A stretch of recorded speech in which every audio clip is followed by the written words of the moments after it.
السلام علیکم۔ آج میرا موضوع ہے سندھ کا جاگیردارانہ نظام اور جمہوریت۔ اس سے پہلے میں نے ایک ویڈیو کیا ہوا ہے کہ میں کراچی سے جب آیا تھا تو کراچی کی صورتحال میں نے بتائی تھی اس کے اندر۔ تو میرا وزٹ جو ہے وہ سندھ کی طرف بھی ہوا ہے، پنجاب کی طرف بھی ہوا ہے، تو میں چاہتا ہوں کہ آج سندھ کے متعلق بتا سکوں کہ وہاں کا یا سندھ کا جو فیوڈلزم ہے، فیوڈل ڈیموکریسی، تو بڑی مضحکہ خیز ہے کہ ایک طرف فیوڈلزم بھی ہے اور جمہوریت بھی ہے۔ اور یہ اس کو میں یاد دلاتا ہوں کہ سقراط کو جو زہر کا پیالہ دیا گیا تھا وہ اس وقت بھی فیوڈل ڈیموکریسی تھی 399 BC میں۔ اور اس وقت جو ہے یعنی وسائل پہ، سندھ کے وسائل پہ کہ پورا کا پورا قبضہ جو ہے یہ فیوڈلزم کا ہے۔ اور یہ جو وزٹ ہے اس کے اندر میں 2-3 مرتبہ وزٹ کر چکا ہوں خیرپور میں، اور وہاں کے جو حالات میں نے دیکھے ہیں وہ انتہا درجے سے، یعنی ہم یہی کہہ سکتے ہیں کہ 2 سال پہلے بھی میں گیا ہوں اور اس کے اندر دیکھا کہ شوگر یعنی گنے کے فصل اگانے والے جو کسان تھے وہ اس پہ رو رہے تھے کہ ہمیں تو اس کا ریٹ اتنا ملتا ہی نہیں کہ جس سے ہمارا گزارا ہو سکے، اور شوگر انڈسٹری جو ہے وہ پوری کی پوری جو ہے وہ ایک آصف علی زرداری صاحب اور دوسرے جو ہیں ان لوگوں کے ہاتھ میں ہیں۔ تو بڑا افسوسناک حالت تھی اس پر۔ میں نے ان سے کئی کسانوں سے میں ملا اور مجھے یاد آیا کہ علامہ اقبال کی جو نظم ہے وہ اس وقت میں نے وہاں پہ بھی دہرایا۔ انہوں نے کہا لیکن they cannot raise their voice، ان کے اندر اتنا خوف ہے۔ اور میں نے یہ نظم اس وقت پڑھی بھی تھی، اٹھو میری دنیا کے غریبوں کو جگا دو، اٹھو میری دنیا کے غریبوں کو جگا دو، کاخ عمرہ کے در و دیوار ہلا دو، گرماؤ غلاموں کا لہو سوز یقین سے، گرماؤ غلاموں کا لہو سوز یقین سے، کنجشی کے فرومایا کو شاہین سے لڑا دو، کنجشی کے فرومایا کو شاہین سے لڑا دو، سلطان یہ جمہور کا آتا ہے زمانہ، سلطان یہ جمہور کا آتا ہے زمانہ، جو نقش کہن تم کو نظر آئے مٹا دو، جس کھیت سے دہقاں کو میسر نہ ہو روزی، جس کھیت سے دہقاں کو میسر نہیں روزی، اس کھیت کے ہر خوش ہے گندم کو جلا دو۔ یعنی شوگر کراپس جو اگاتے ہیں بیچارے، ان کا کسانوں کا جو حال تھا وہ اس کو اتنا ریٹ بھی نہیں ملتا ہے۔ اب میں تھوڑا اس کی ڈیٹیل میں جاتا ہوں۔ جو فیوڈلزم کی جو ہمارے یہاں جو ڈیٹیل ہے وہ کیا ہے کہ فیوڈل لارڈز جو ہیں، اور سب سے بہت بڑے جو فیوڈلز ہیں اس وقت وہ سندھ میں ہیں۔ یہ برطانوی دور برٹش امپیرلسٹ کا ایک تحفہ ان لوگوں کو ملا ہے کہ جہاں آپ دیکھیں کہ جہاں تک گھوڑا ان کا دوڑتا ہے وہاں تک ان کو زمینیں مل گئی ہیں، اور یہ اس پہ اس طرح پولیٹیکل سسٹم پہ بھی پورے چھائے ہوئے ہیں یہ جاگیردار اور وڈیرے، کہ قومی اسمبلی ہو، صوبائی اسمبلی ہو، جتنے لا میکرز ہیں وہ بھی یہی ہیں۔ اب وہ شاہ محمود قریشی صاحب ہوں جو کہ پیر بھی ہیں اور ان کو زمینیں بھی ہیں ان کی، اور اسی طرح سے آصف علی زرداری صاحب ہیں جو بھٹو فیملی کے ساتھ مل کے اس وقت سندھ کی سب سے، یعنی اس وقت پاکستان کے سب سے بڑے وڈیرے وہی ہیں۔ یہ صورتحال ہے، اور یہی وجہ ہے سب سے زیادہ جو سندھ کی بیکورڈنس کی جو سب سے بڑی وجہ ہے وہ یہی ہے۔ اور لوگوں میں بیچاروں میں اتنا شعور، ان کو تعلیم کا کوئی ایسا سلسلہ ہی نہیں ہے، جس میں آدھے بچے جو ہیں ان کو اسکول گوئنگ جو بچے ہیں وہ بھی اسکول نہیں جاتے ہیں، اور اسکولوں کو انہوں نے اوتاق بنا دیا ہے۔ کیونکہ بیسیکلی جو فیوڈلزم ہے وہ انورسلی ہے، یعنی اپوزٹ ہے۔ فیوڈلزم چلتی اسی طرح ہے کہ ان کو شعور، آگہی اور اپنے حقوق کو جاننا، بیسک ان کے رائٹس کیا ہیں اس سے دور رکھنے کے لیے تعلیم کو پوری طرح ڈسکریج کرنا ہے۔ تو اسی طرح سے آپ یہ دیکھیں کہ 1977 میں بھٹو صاحب نے کیا کہتے ہیں یہ ایبولیشن آف سرداری سسٹم کا بل پاس کیا تھا، اور کسی حد تک پنجاب میں اور بلوچستان میں تو اس پہ پارشیلی کچھ ہوا، سندھ میں تو کچھ بھی نہیں ہوا. یہ وجہ ہے کہ پنجاب میں جو ہے وہ کچھ الیکٹیبلز جو ہے ان کی کمی ہو گئے، وہاں بڑے بڑے وڈیرے کم ہو گئے ہیں. لیکن سندھ تو اس وقت بھی اس پہ اس میں خود بھٹو صاحبی نے یہ سرداری نظام ختم کرنے کی بات کی، ان کے اپنے صوبے میں امپلیمنٹ نہیں ہوا. اب میں آتا ہوں کہ اس وقت جتنی بھی 1977 سے جو بھٹو صاحب کی جو جوڈیشل مرڈر جو بھی کچھ ہوا ان کا، اس کے بعد سے جو اس وقت جو ہماری جو پیپلز پارٹی ہے، جو آصف علی زرداری اور ہمارے بلاول بھٹو صاحب اس کو رن کر رہے ہیں، اور تو یہ اس وقت سے ایموشنل بلیک میلنگ یہ عوام کے ساتھ، رورل سندھ کے ساتھ یا ہاریوں کے ساتھ یا غریب لوگوں کے ساتھ وہ ایموشنل بلیک میلنگ کرتے ہیں. وہ ایسے نعرے کی بنیاد کے اوپر کہ ان کے بیسک رائٹس نہیں دیتے ہیں، ان کو اسی میں الجھائے ہوئے رہتے ہیں. کبھی شہید ذوالفقار علی بھٹو کہتے ہیں، کبھی اس کلچرل بنیاد پہ سندھی ٹوپی اور اجرک کی بنیاد کے اوپر، یا مرسو سندھ نہ دیسو. یہ سارے ایک نعرے ہیں جس کی بنیاد پہ ان کو بلائنڈ کر دیا جاتا ہے ان کے اپنے حقوق سے، جو اتنے ایموشنل ان کو بنا دیا جاتا ہے کہ ان کو اپنے حقوق، ان کی اپنی آگہی کہ ہمیں کیا ملا ان کو پتہ ہی نہیں ہے. شہر میں آپ کراچی میں جیسے ہے، کم سے کم لوگوں کو وہاں اویئرنیس ہے، ان کو تو اویئرنیس ہی نہیں ہے. وہ تو بالکل ایسے بیچارے جو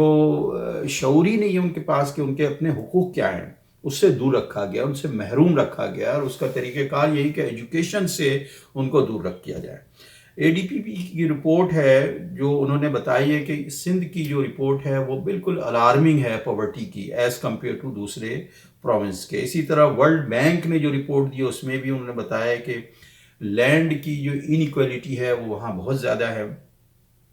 شوگر انڈسٹری جو ہے وہ ساری کی ساری انہیں کی ہے، اور بیچارے کسان جو ہیں وہ صرف ان کو جو صرف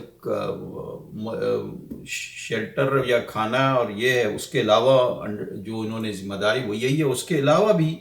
جو ہے وہ بیچارے وہ قرض لے کے اپنی فارمنگ کرتے ہیں. تو یہ صورتحال جو ہے وہ میں 2 مرتبہ 2-3 دفعہ وزٹ کر چکا ہوں.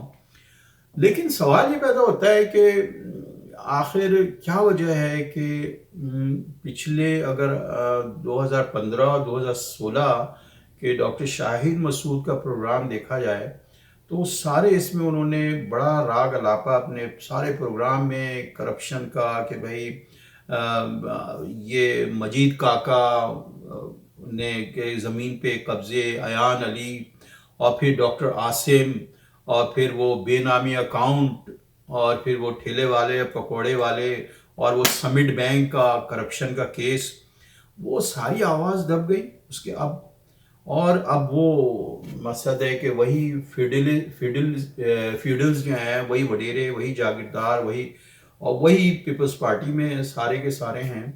تو وہ اب انجوائے کر رہے ہیں حکومت کو. سوال یہ پیدا ہوتا ہے کہ پہلے سارا میڈیا چیخ رہا تھا، اب وہ سارے کیسز کہاں چلے گئے؟ تو یہ کون نیگوشیٹ کرتا ہے؟ سوال یہ پیدا ہے کون نیگوشیٹ، کون سی ایسی پاور ہے؟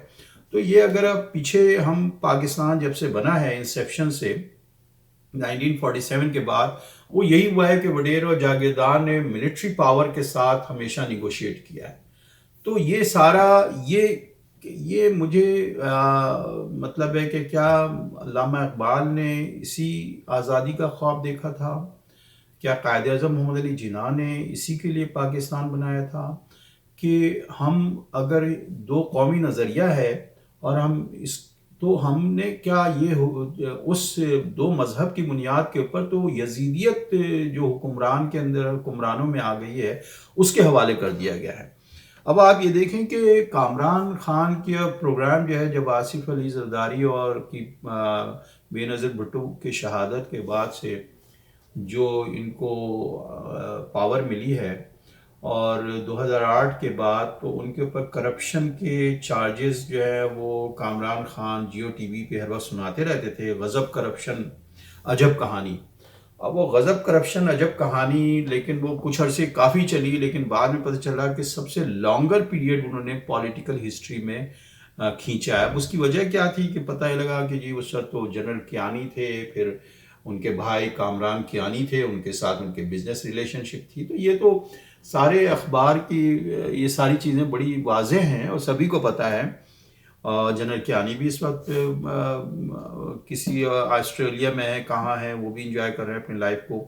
تو سوال یہ پیدا ہوتا ہے کہ یہ سب کچھ ہوتا ہے اور پھر نیگوشیٹ بھی ہو جاتا ہے.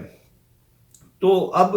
میں یہ کہنا چاہتا ہوں کہ اس وقت جو ہے یعنی پورے پاکستان میں جو سب سے بری حالت ہے اس لحاظ سے، سندھ پروونس کی، رورل سندھ کی تو بہت بری حالت ہے، اور اس کے ساتھ ساتھ جو چیف منسٹر ہیں اور پولیٹیکل سسٹم پہ جو ان کا قبضہ ہے کہ تھانے اور ان کی اپنی جیلیں ہیں، اپنے تھانے ہیں، سارا یعنی جوڈیشری اور انصاف کا سارا نظام ان کے کنٹرول میں ہے. تو اب اس میں کیا، اب میں اس سلسلے میں یہی کہنا چاہتا ہوں کہ اس کا حل کیا ہے، اور جس طرح کا ایک ظالمانہ نظام ہے جس کو کہ لیبل لگایا گیا ہے جمہوریت کا، تو اس کے اوپر ڈاکٹر شاہد حسین وہ یہ کہتے ہیں کہ اگر سب سے پہلی چیز تو ایگریکلچرل ٹیکس لگنا چاہیے ان لوگوں کے اوپر جو ریونیو ارن کرتے ہیں اپنے اس پروڈیوس سے یا ایگریکلچر انکم سے. لیکن ٹیکس کون لگائے گا؟ اس لیے کہ وہ تو خود لا میکر بنے ہوئے ہیں، لیجسلیشن ہوئی گی نہیں. اب آپ مجھے بتائیں کہ آئی ایم ایف اور ورلڈ بینک سے جو ہم قرضے لیتے ہیں وہ تو بقول ڈاکٹر شاہد حسن کے کہ وہ کہتے ہیں کہ اس کی ضرورت بھی نہ پڑے. تو یہ سارے پرابلمز ہیں، اس کو کیسے کیا جائے؟ اب اس میں یہی ہے کہ ایک تو یہ ہے، دوسرا تعلیم کو جب تک کہ عام نہیں کیا جاتا ہے، ان میں شعور اور آگہی نہیں دی جاتی ہے وہاں کے کسانوں کے درمیان، ہاریوں کے وہاں کے لوگوں کے درمیان، تو وہ بیچارے اسی طرح سے ایکسپلائٹ ہوتے رہیں گے. اور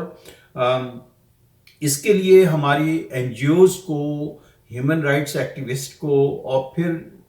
اس طرح کے جو لوگ ہیں انٹرنیشنل یا لوکل بنیاد کے اوپر، ان کو آنا چاہیے سامنے. وہ ان کو اس لیے انہوں نے اس میں ہاتھ نہیں ڈالتے ہیں کہ انہوں نے پیپلز پارٹی نے اپنے آپ کو سیکولر برانڈ کیا ہوا ہے. اس سیکولر برانڈ کرنے کی وجہ کر یہ feminist activity, human right activist جو ہیں وہ سارے ادھر ان کی انٹری نہیں ہوتی ادھر، جہاں پورا کا پورا ایک ظالمانہ نظام چل رہا ہے، جہاں مطلب نہ بیسک ایجوکیشن ہے، نہ ان کی اپنی زندگیاں گروی رکھ دی گئی ہیں، جیسے وہ قرض لیتے ہیں بیچارے اور اسی کے اندر بس کھانے پینے پہ وہ زندہ ہیں اور اس کے علاوہ کچھ بھی نہیں ہے وہاں. تو اب اس کے مقابلے میں آپ دیکھیں کہ پنجاب میں آپ کی صورتحال بالکل مختلف ہے. ہم تو دیکھ کے آ رہے ہیں کہ وہاں پھر بھی آپ چلے جائیں، چاہے وہ موٹر وے ہو، چاہے وہ شہر ہو، وہاں انسٹیٹیوشنز بھی ہیں، وہاں لوگوں کے اندر اویئرنیس بھی ہے، وہاں تعلیم بھی ہے.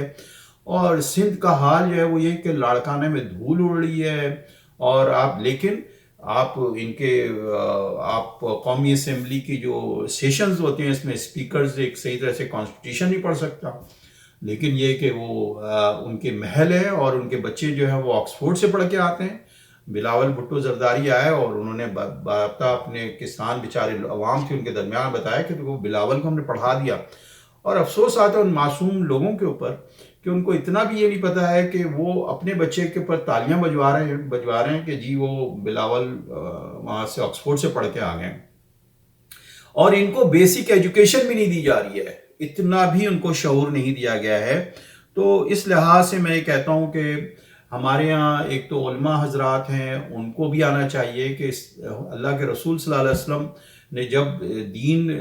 کی نبوت ملی اور دین کو جب پھیلانا شروع کیا تو سوسائٹی کے اندر ظلم کے خلاف اٹھے،